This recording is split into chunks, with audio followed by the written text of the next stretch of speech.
Jim Elliot, 1927 to 1956. Martyred for reaching the unreached, Elliot and 4 other missionaries were speared to death while trying to evangelize the Guarani people of Ecuador. His famous words, "He is no fool who gives what he cannot keep, to gain what he cannot lose," still inspire missionaries today. Remarkably, his widow, Elizabeth Elliot, later led many Guarani to Christ. Watchman Nee, 1903 to 1972.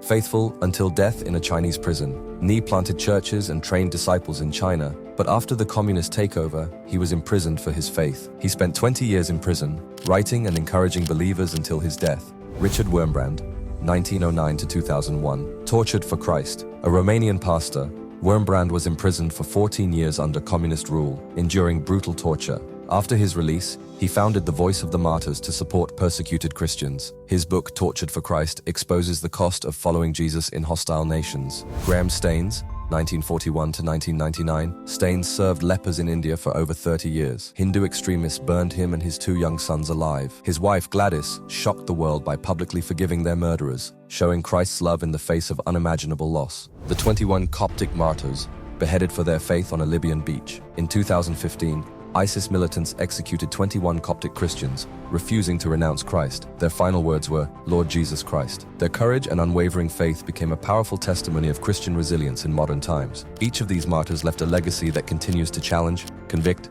and inspire believers. Their lives remind us that following Christ comes at a cost, but their deaths prove that no sacrifice for Jesus is ever in vain.